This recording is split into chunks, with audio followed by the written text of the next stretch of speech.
Fala galera, vídeo novo começando e antes, já deixe seu like, se inscreva no canal e bora para mais um vídeo.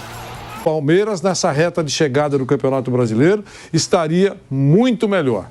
Talvez tivesse até superado, depois desses tropeços todos, o time do Botafogo.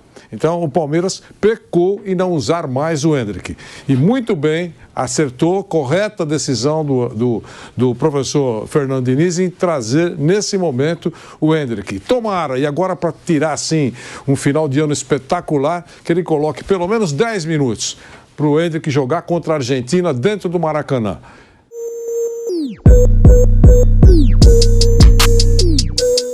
Bom, vamos falar da convocação da seleção brasileira, né? Por quê? Porque o Endrick foi convocado, como a gente esperava aqui. O Fernando Diniz se torna o primeiro treinador da seleção brasileira a convocar o Endrick com 17 anos. E o Endrick tá jogando um bolão. Essa é a verdade. O Endrick tá jogando um bolão, tá chamando a responsabilidade. Mas a pergunta que eu faço pra vocês, ele merecia ou é só porque foi o Endrick? Porque a boa fase do Endrick também é curta. O Endrick teve aí o quê? 4 grandes jogos, chamando a responsabilidade. Só que ele tem a seu favor o fato de ser uma promessa bizarra, visto como um fenômeno. Se fosse qualquer outro, não teria sido convocado ainda, como não foi o Marcos Leonardo, que está melhor há mais tempo que ele. O Endrick merecia ou foi só porque era o Endrick? Na opinião dos três. Pra mim merecia. O Marcos Leonardo também merecia. Então você decide, meu amigo. O tempo que ele ficou convocando o Richarlison, ele poderia ter convocado o Marcos Leonardo já antes. Ou o Vitor Roque antes da lesão. Ele insistiu no Richarlison, que ele fez umas listas iniciais que pareciam as listas do Tite. Agora é uma lista diferente, é uma lista mais autoral. E acha que merecia também, Mauro? Sim, sim. O modo lateral direito do que jogou. O que jogou nas eliminatórias contra o Uruguai. Ele tá machucado? Era do. Ele não chamou. Ele não chamou. Ele joga no Girona, né? Ele não chamou. Ele não chamou. Não foi. Jogou de titular contra o Uruguai. Ele não chamou, não. Tá machucado também. Ele chamou, eu acho que ele. É Girona que ele joga, ele né? saiu da mesmice, você sabe que eu tenho dito isso há muito tempo. A mesmice, confiou no jogador, teve sensibilidade de perceber que ele está vendo em campo já, faz tempo, um jogador diferenciado, com corpo de adulto, com boa cabeça. Toda vez que entrou, não decepcionou, nunca foi um fracasso e muitas vezes brilhou. Nas divisões menores, porque o cara tem que começar no sub-12, né? Você tem que observar essas coisas. Ele ganhou tudo que podia disputar pelo time dele, quer dizer, mostrou qualidade e ele percebeu que esse moleque merecia ser chamado. Ele passou para a história. Eu acho que o Diniz passou para a história. Vai estar registrado lá. Esse moleque é diferente. E ele confiou, a meu ver, quando teve a oportunidade, trouxe. Ele nunca foi técnico da seleção brasileira, está sendo agora. Ele trouxe, apresentou. E por isso que eu achei que o Palmeiras, que tinha toda essa joia muito perto, usou pouco. Houve um desperdício de tempo com relação ao Endrick. E insisto, com o poder de fogo que ele tem, e mostrou isso várias vezes, o Palmeiras nessa reta de chegada do Campeonato Brasileiro estaria muito melhor. Talvez tivesse até superado, depois desses tropeços todos, o time do Botafogo. Então o Palmeiras pecou em não usar mais o Endrick. E muito bem, acertou, correta decisão do professor Fernando Diniz em trazer nesse momento o Endrick. Tomara, e agora para tirar assim um final de ano espetacular, que ele coloque pelo menos 10 minutos para o Endrick jogar contra a Argentina dentro do Maracanã. É isso. Em vez de mandar para a Disneylândia, ele pode mandar para o Maracanã. Mauro, a gente falou também, né, do Marcos Leonardo, né, porque o Endrick foi convocado o João Pedro, que tá na Inglaterra, foi o Bruno que falou, ou o Flávio, né, eles falaram, é bem capaz, acho que foi o Bruno, que ele convoca o João Pedro, ele gosta muito do João Pedro, o Bruno falou isso aqui. Foram 5 jovens, né? Não, mas o João Pedro ninguém esperava, tirando o Bruno que falou aqui, ele falou, ele gosta do João Pedro. Ele gosta do jeito que o João Pedro joga. O João Pedro tá jogando na Inglaterra. Ele tá jogando bem na Inglaterra. Agora, tem também o Marcos Leonardo. O Endrick merecia mais essa convocação do que o Marcos Leonardo, na sua opinião, Mauro, e também pro Vamp essa pergunta. E a injustiça o Marcos Leonardo não ter sido convocado? Eu acho que ele poderia ter chamado os dois já nessas 3 listas aí. Não acho que é uma questão de ter um ou outro. Poderia ter tido os 2 jogadores convocados em dado momento, mas não chamou o do Santos, agora chamou o Endrick. Acho que um não anula o outro. Aliás, as eliminatórias sul-americanas são facílimas, né? O Brasil vai se classificar, mesmo que tropece aqui e acolá. Então, esse é um bom momento e você geralmente costuma ser um momento aproveitado para você dar experiência, observar jogadores, ver como é que se sai na seleção, né? O Endrick daqui a alguns meses vai estar jogando. Ele pode ter o ataque do Real Madrid, o ataque do futuro já nesses jogos aí. O Rodrigo, Vinícius e o Endrick de centroavante, que poderão formar um trio no Real Madrid, deverão formar, acredito, no futuro próximo. Talvez no ano que vem já tenha jogos. Não digo que o Endrick chegue e seja logo titular, mas pode acontecer de algumas partidas eles se reunirem ali os 3 em alguns momentos de jogos e tal. Então, acho normal, o garoto é acima da média, tem que levar mesmo. Mas o Marcos Leonardo também é muito bom, o Vitor Roque também é muito bom. E o Brasil procura aí jogadores da posição já há algum tempo, né? Então, acho que uma coisa não anula a outra. Poderia ter chamado os 2 até. Agora, tem o seguinte, né? Essa data FIFA, ao contrário da data FIFA carne assada lá do começo, né? Essa é carne de pescoço. Bolívia fora e Colômbia fora, perdão, e Argentina no Maracanã. Então é o outro papo. E aí, Mauro, só volta em março, né? Do ano que vem para enfrentar Espanha e Inglaterra. Em março. Em março do ano que vem. Olha aí, a gente está mostrando aqui os convocados. A gente tem Alisson, Ederson e Lucas Perry. Bom, acho justa, mas acho que o Perry tá numa má fase, tá? Eu não acho que o Perry esteja numa boa fase, mas pelo brasileiro inteiro que ele faz, foi convocado. Daqui a pouco a gente vai falar de todo mundo. Não vai jogar mesmo? Quê? Não vai jogar. Não vai jogar. É mais uma premiação, né? Fica lá e tal. Ó, aí nas laterais, Carlos Augusto, Renan Lodge e Emerson Royal. Temos aí os laterais. Vocês querem ir comentando posição por posição? Não, me surpreendeu não tá o Ian Couto. O Ian Couto, achei que tava machucado, até tava olhando com o mal daquele. Jogou no final de semana pelo Girona e não foi convocado, né? Saiu de titular contra o Uruguai. Foi elogiado, né? É só que ele... não tá. Goleiro, vocês acharam normal? Pra mim, normal. Normal. O Emerson Royal volta pro lugar do Danilo. O Danilo é cortado. Não tá jogando na Juventus, ainda tá machucado. Também tava olhando. E o Couto é titular. O titular não foi convocado. Foi até bom você lembrar, Vamp, que eu lembrava da história. Eu espero que não seja porque o Ian Couto falou que o ídolo dele é o Daniel Alves. Que gerou toda uma polêmica isso na época. E não tem nada a ver o moleque ter um ídolo que inspirou ele a jogar. Mas deu muita polêmica. Deu, sem dúvida. Deu muita polêmica. Não, sem dúvida. Aquela situação, e ele jogou bem. Né? Por que ele foi tirado? Eu nem lembrava. Aí o Vamp falou... Eu lembrava que tinha alguma polêmica com o Ian Couto, mas não tem nada a ver também o garoto falar que o ídolo dele... Não, é que muita gente questionou. Misturou, e o garoto até se desculpou depois. Claramente ele falou do futebol. Claro. Não, eu falo assim, só na posição assim, não questiona assim, porque o cara é titular contra o Uruguai, o reserva é convocado e o titular não é.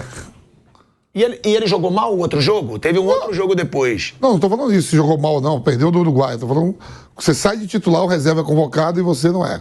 E o reserva, ele foi convocado porque o Danilo, tô falando do Royal, né?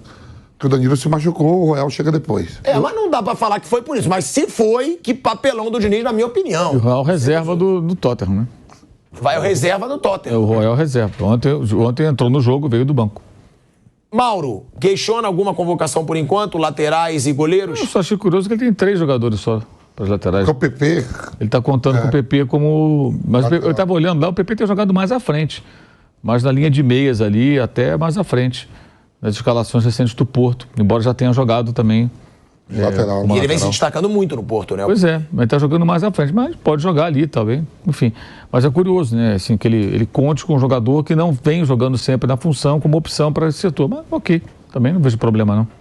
Ó, aí a gente vai para zagueiros. Você tem Bremer, Gabriel Magalhães, Nino e Marquinhos. O Nino, que é um cara que ele confia, é o capitão dele no Fluminense. O Nino, provavelmente, depois do Mundial, deve estar indo pro Nottingham Forest. Pro Nottingham Forest. Nottingham Forest. Outro que deve sair é o André, né? O André já estava para sair há um bom tempo, decidiu ficar no Fluminense. O próprio Mário Bittencourt, presidente do Fluminense, falou que depois do Mundial esses jogadores devem deixar o Fluminense. O Fluminense precisa vender o jogador para pagar as contas, gente. Assim, as pessoas confundem um pouco. Se alguém tiver dúvida, dá uma busca no Google, coloca assim, Rodrigo Capello, Fluminense. Aí você vai pegar a análise das finanças do Fluminense, que ele publicou em julho, mais ou menos. É uma dívida de 700 e tantos milhões, uma dificuldade grande para manter essa folha de pagamento, embora não seja das mais altas. Então o Fluminense depende de vender jogador. E essa coisa do André, quando falaram que o Liverpool veio contratar um André... Aquilo que você falou, não quero olhar. 30 milhões. Não quero olhar. Eu acho estranho isso, porque... Assim, eu não vi nada na imprensa inglesa, perguntei a alguns colegas de lá também, que nem essa do Gabigol agora. Isso aí. Eu dou risada, né? O Manchester United, que é o Gabigol, vai trocar pelo Antony, custou 100 milhões. Tá bom. O Coelhinho da Páscoa vai jogar de quê? De centroavante? Saiu lá no jornal na Inglaterra e ontem até falei com um colega de lá, ele falou assim, eu mostrei para ele que o jornal O Globo já estava dando isso. Eu falei, ok, até um jornal está dando isso. Eu falei, pois é, e aqui estão dando essa informação alegando que saiu na imprensa brasileira. Ou seja, é ridículo isso, ficar um copiando do outro e propagando coisas que na maioria das vezes não tem o menor fundamento. Não estou dizendo que não tem fundamento de interesse pelo André, mas eu acho curioso que uma oferta que se especulou na época de 30 milhões de euros ou de libras fosse recusada. Porque o Danilo do Palmeiras foi vendido por cerca de 20, 19, o João Gomes também por aí, né? O Danilo até com convocação. Eu acho o André melhor que os dois, tá? Sempre achei e sempre disse isso. Acho o André muito bom. Mas como é que o Fluminense recusaria 30 milhões? Mais lógico seria, tá bom, eu vendo, mas deixa ele terminar aqui a Libertadores e eu libero o jogador, como o Palmeiras fez com o Gabriel Jesus em 2016, quando ele foi para o Manchester City. Ele terminou o campeonato, ganhou o Brasileirão, inclusive, com o Palmeiras, e seguiu. Não vender por 30 milhões, se de fato essa proposta... Porque uma coisa é a seguinte, gente, uma coisa é proposta. A outra é o agente, o intermediário, o empresário que chega, olha, eu acho, talvez. Aqui, talvez, são coisas diferentes. Às vezes, muitas vezes, o que é uma sondagem ou uma abordagem para tentar viabilizar um possível negócio é tratado como proposta. Proposta é aquela fechada, ó, tá aqui, tem a grana aqui, quero levar o jogador. 30 milhões pelo André, o Fluminense é obrigado a vender. É obrigado porque precisa do dinheiro. E é muito dinheiro para um jogador da posição que tem poucas passagens, só agora recentes pela seleção, justamente convocado pelo técnico do Fluminense. Embora, repito, eu acho que ele é melhor do que os outros jogadores da geração dele nessa posição. Ele é muito bom. E acho que ele na Inglaterra, se ele for, ele vai voar ali, vai se desenvolver muito. Excelente jogador. Agora, o Fluminense precisa vender o Nino, o André, e se virar, revelando mais gente. O John Kennedy, se aparecer, é a realidade do Fluminense. Vender jogador é o que viabiliza o futebol do Fluminense. E, detalhe, nos tempos da patrocinadora, houve um momento que ficou sucateada a base do Fluminense. Aí o Peter Cinci, que depois virou presidente, foi justamente da gestão dele que o patrocínio rompeu depois, ele voltou a investir em Xerém. Tem méritos nisso aí. Tem lá seus acertos e erros na presidência, mas foi na gestão dele que a fábrica de jogadores do Fluminense foi reativada. E se o Fluminense hoje tem a Libertadores e conseguiu ganhar um Campeonato Carioca e ser mais competitivo, isso foi viabilizado por Xerém. Bom, aí a gente vai depois para os laterais pela esquerda, né? Vamos colocar aí... Não, agora são os meias, desculpa. A gente vai botar aí André, Bruno Guimarães, Douglas Luiz, Rodrigo, Joenilton, Veiga, não, e é o Joelinton. É o Joelinton, que foi muito bem na última convocação. Pegou tudo. Ele foi muito bem na última convocação. Com o Ramon, ele foi convocado com o Ramon. O André é muito justo, o Veiga eu falei, o André é muito justo, pelo que ele vem jogando no Fluminense, o Bruno Guimarães também. Agora, Douglas Luiz tá jogando essa bola toda? Tá. A Joelinton. Tá muito bem no Aston Villa. Joelinton. Joga com o Bruno Guimarães, já foi convocado pelo Diniz também. Todos merecidos, na opinião de vocês? Não tem nenhuma. O Gerson não estava. O Gerson na última foi convocado. Acho que o Gerson não foi nessa. Do lance do gol, Mauro, que você falou. Ele falha no gol da Venezuela. Eu acho que é mais por causa disso. O Gerson não está nessa. Ele não tem jogado também tão bem no Flamengo, né? O do Vasco fez a partida mais aceitável, mas não está jogando bola para ser convocado o Gerson. Não entendi aquela convocação, inclusive. Como isso? Não tem. Não tem? Vocês não levariam ninguém. Casimiro tá machucado? Tem o Paquetá, né? Que tem essa situação aí da aposta. Negócio da aposta. Mas não tem nada provado, né? Não é exagero. Ele tá jogando, não tá? Sim. Assim, se ele tá jogando no clube dele, convoca e depois vê o que acontece. Se ele for punido, não convoca mais. Eu faria. Não, que o pessoal tá analisando. Não sei quem foi o jogador agora que foi punido, né? Pegou 2 anos. Espanhol ele, não? Não, italiano, do Newcastle. Foi condenado agora, né, Mauro? Tonali. 2 anos, né? Tonali. E ele tá jogando, não foi condenado, não foi julgado.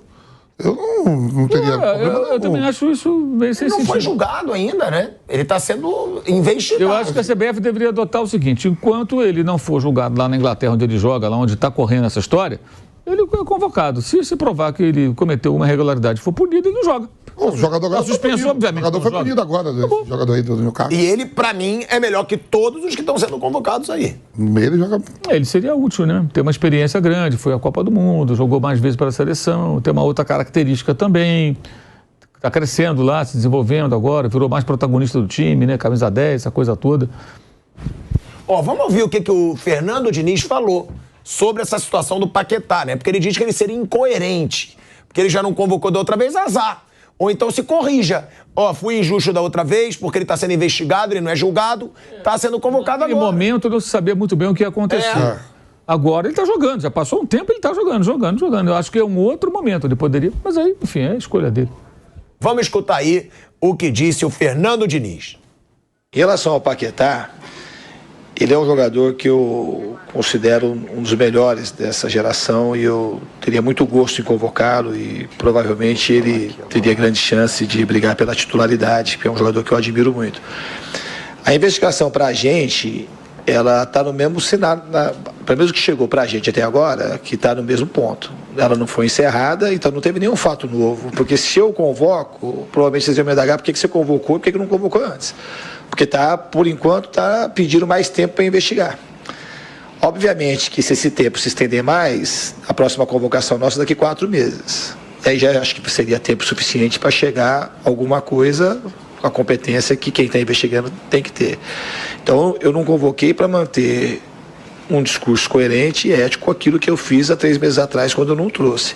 Mas a vontade, tecnicamente, de trazê-lo, ela é sempre muito grande em mim. Olha aí, ele falou que assume incoerência. Eu discordo. Seria muito mais coerente ele falar, estou assumindo aqui que eu fui injusto, porque o Paquetá não foi julgado, o Paquetá está sendo investigado. Se em determinado momento ele for julgado, ele não defende a seleção brasileira. Acabou. Não tem mistério, mas aí fica esse negócio, eu vou ser, não vou estar sendo racional, não vou estar sendo... Não, aí não. Aí eu discordo, incoerente. Nada de incoerente, o Paquetá merecia estar nessa lista. A gente vai para um break na Rádio Jovem Pan, seguimos no YouTube. Bom, vamos botar agora os atacantes aí da lista do Fernando Diniz. Uma coisinha do Fernando Diniz rapidamente. Claro, câmera no Mauro César, por favor. Desses últimos dias, depois que o Diniz foi campeão da Libertadores, eu percebi um movimento muito grande entre colegas jornalistas, eu sempre banquei o Diniz, eu sempre defendi o Diniz. Assim, eu acho muito interessante quando o jornalista ele se vangloria por defender um profissional. Você defender uma ideia, você defender uma posição política, você defender um estilo de vida, enfim, eu concordo, ok. Mas defender alguém que é alvo da análise que você faz não tem sentido. Porque você não tem que defender, você tem que elogiar quando vai bem e criticar quando vai mal. Por exemplo, eu não tenho nada contra o Diniz e entendo que ele teve erros e acertos, já critiquei, já elogiei. E assim vai ser sempre. O mesmo vale para o Tite, o mesmo vale para o Abel Ferreira, para qualquer outro. Quando vai bem, a gente elogia aqui, quando vai mal, a gente critica. Vale para o Guardiola. Então é engraçado isso, sabe? Como o cara está em alta, me parece que tem gente querendo pegar carona nisso. Eu sempre elogiei, cadê os antes, não sei o quê. Isso é papo para torcedor, meu camarada, né? Escolhe de que lado você está. Porque não tem sentido, cara. É um negócio, assim, não foi pouca gente, não. Sabe, eu sempre banquei. Você não tem que bancar ninguém, cara. Você tem que elogiar ou criticar. Se você vive da opinião ou da informação, você informa e você analisa. Foi bem, foi mal, foi bem, foi mal. Em qualquer atividade humana, se você for um crítico de cinema, vamos falar de cinema de novo aqui, já que tivemos a história da pipoca lá em Guarulhos. Eu comecei com o Rock Balboa. Dois. Vamos imaginar, e Rock Balboa, que o Vampeta fosse um crítico de cinema. Ele poderia elogiar Planeta dos Macacos 1 e achar o 2 ruim. Né? Eu sempre banquei o filme, o diretor. Não, ele gostou de um, não gostou do outro. É assim que funciona, gente. Então, só um rápido parênteses.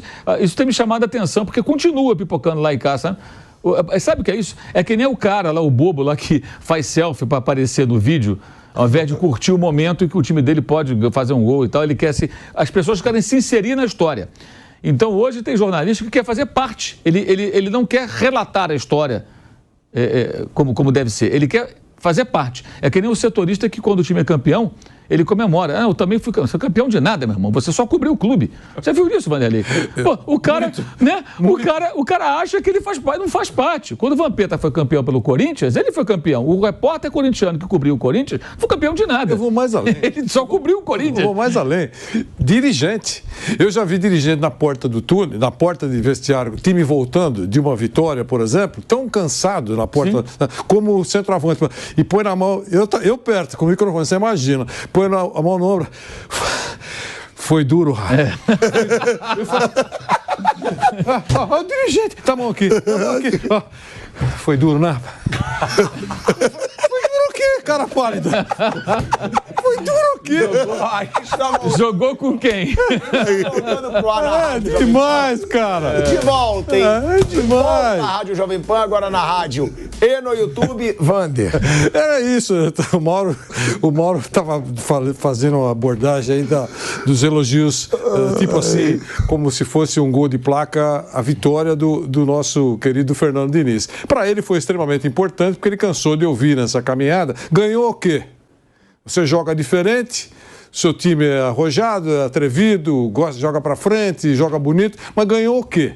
Esse título, sem dúvida, coloca o Diniz num outro degrau. É importante, é a principal competição do continente. Mas tem muita gente que parece que jogou junto. É isso que eu brinquei com o Mauro, dizendo que alguns dirigentes ficam na porta do vestiário quando o time retorna, depois de vencer uma partida difícil, e ele para falar para o centroavante, por exemplo, que foi um jogo difícil, ele fica ofegante, igual o centroavante que acabou de jogar 200 minutos lá. Foi duro, hein, rapaz? Foi duro o quê? Não foi duro pro time dele. O cara não joga, não faz gols, não faz nada. Então é muito interessante isso. Foi isso que eu quis dizer.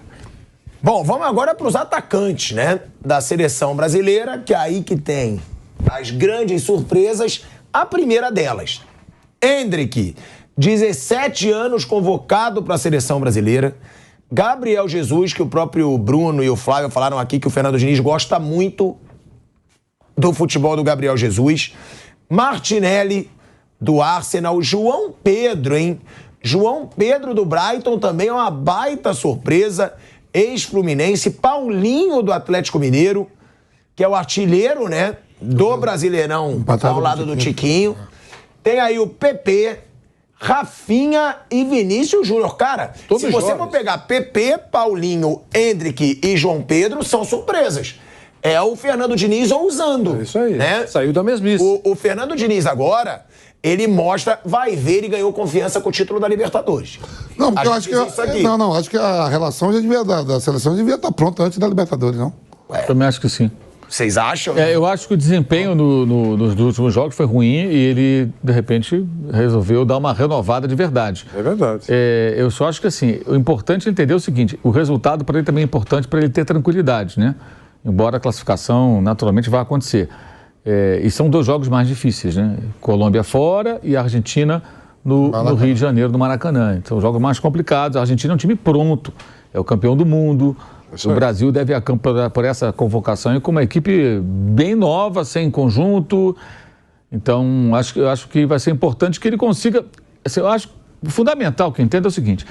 Outra coisa também que esses que pegam carona no Diniz falam, não, mas o Diniz tem a sua forma de jogar, ele gosta de agrupar jogadores no setor do campo, tá bom, funciona no Fluminense, pode funcionar aqui, ó, acolá.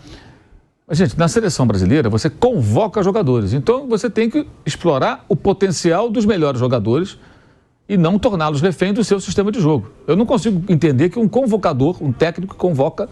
Ele, sabe, porque no clube é diferente, você trabalha com o que você tem. Todo dia, né? Aí você desenvolve ali também, eu vou jogar assim, é o que eu consigo fazer com essa turma aqui. Na seleção você pode escolher. Então, se você tem Rodrigo, Vinícius e Endrick, por exemplo, que vai ser do futuro, tudo indica o ataque do Real Madrid, você vai colocá-los dentro do sistema de jogo que você gosta ou você vai fazer com que eles joguem o máximo possível da maneira que eles ficam mais confortáveis. Ainda mais sem tempo para treinar e para assimilar uma série de situações que você precisaria de tempo, né? É no máximo 2 dias e ele pode usar. O que ele pode usar? Pode usar o talento do treinador, dele, de qualquer um, que naquelas poucas horas que tem... Ele não joga mais. Dizer mais ou menos o que eles podem fazer, aqueles caras em campo. O professor, é isso que eu acho. E ele não joga mais eliminatória, né? O Diniz, né? Só esses 2 jogos, depois tem amistoso e a Copa América, né? Teoricamente. Se o Ancelotti não tem mais jogos de eliminatória para ele, né? Sim. Esses 2. Eu acho que ele fez muito bem em chamar esses garotos todos, porque seguramente, um pouquinho para frente, se viesse o Ancelotti, ele olharia para esses caras. Então, por que deixar para o outro? Se o cara está jogando bem. Leva. Toda hora a gente bate, o Mauro bateu hoje, eu bato toda hora na tecla. O time já está classificado, cara.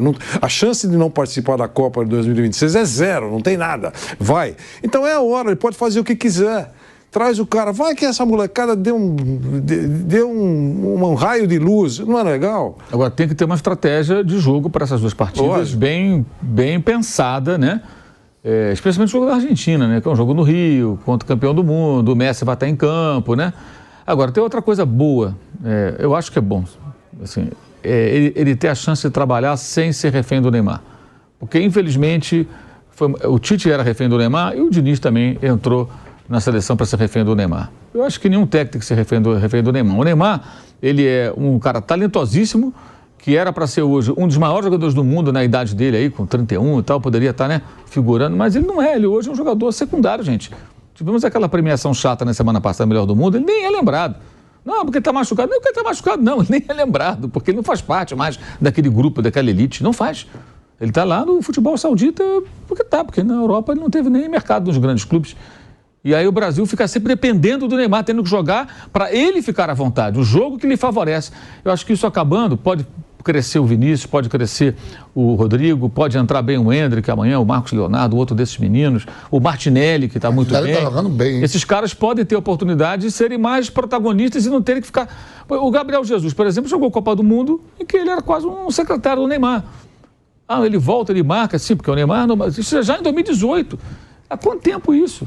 Sabe? Aí quando o Neymar voltar da contusão, se encontrar um time mais formado e também um técnico mais cascudo lá na frente, se vira o italiano, né, como a priori virá, ele já encontra um cenário, de repente, não tão favorável para ele. A seleção tem que ter o Neymar, não o Neymar ter a seleção. Olha aí, ó, então, todo mundo então concorda com essa convocação, né? Tava faltando um treinador ousado para mudar um pouco. Eu achei legal. É legal, tem que trazer cara nova. Fim da mesmice, toda hora. Vai sair convocação amanhã. Você vai mudar é a mesma lista. Eu acho que cansa isso. E o Brasil, então, ele está tão confortável, né, Asmar? O time está classificado, ele pode fazer coisa diferente. Se perder alguma coisa, vai perder uma partida ou outra, não vai ser uma tragédia. Ele pelo menos colocou alguém que se destacou, está sendo justo, está tendo merecimento de jogador que está atuando no futebol brasileiro, poder ter trazido outros, é verdade. É a hora de fazer isso. Foi muito boa, eu achei muito boa a convocação, você pode mudar um ou outro nome, mas aqueles mais antenados entendem que o técnico tem a decisão na mão, ele é que vai escolher. Mas se puder trazer alguém que está jogando bem no campeonato que nós estamos olhando de perto, é bom, valoriza. Eu acho isso, exatamente isso. Agora é uma seleção nova. Agora, quem sabe, pode dar um ânimo para assistir aos jogos da seleção. Isso. Né? Vamos ver como é que vai jogar. Vamos ver se vai ser diferente. Vamos ver se os garotos vão jogar. Agora ganha graça ver jogo da seleção brasileira. Porque tava sem graça ver jogo da seleção. Era muito jogo ruim. Sempre as mesmas caras, sempre as mesmas pessoas. Agora, eu mesmo vou querer ver. Eu não tinha mais vontade de ver a seleção jogar, porque era chato. Agora eu vou querer saber como joga o Endrick. Como o Endrick vai jogar na seleção? Como vai jogar o João Pedro? Como vai jogar o Paulinho? Será que ele vai ser ousado como ele é no Galo? O Vinícius. Será que não vai? O Vinícius Júnior vai assumir o protagonismo com essa molecada? Porque agora passa a ter um objetivo ver jogo da seleção. E o que todo mundo estava esperando do Fernando Diniz, agora aconteceu. O Fernando Diniz está sendo ousado. Ele que é um cara ousado, ele que é conhecido pela ousadia, ele que não muda o seu estilo de jogar. Todo mundo esperava. Vai ousar também na seleção brasileira? E agora a gente está vendo que vai. Então, parabéns ao Fernando Diniz por ousar. por mudar e tem que ver se vai dar certo, né, Vampiro? Ninguém garante que vai dar certo. Não, tá certo. Mas é legal ver uma seleção de cara nova. O pessoal mesmo fala, aumentou o número de participantes para a próxima Copa do Mundo. Você acha que o Brasil, aqui no continente, aumentou mais vagas? Bota, pô. Tem que botar uma hora, tem que botar. E você tem 1.000, olha, eu tô batendo nesse número porque é bem próximo disso, agora diminuiu um pouquinho. Mas tem 1.000 dias para a estreia. 1.000 dias para a estreia da seleção brasileira em 2026. 1.000 dias. Certo? Quer dizer, então tem Asmar. O Asmar é o menino da praia. Vamos, pô, não vai acontecer nada se você for mal. 1.000 dias até chegar a hora de você ter mais ou menos um time formado, montado. Esses são os meus titulares. Dá tempo. É injusto não chamar esse garoto.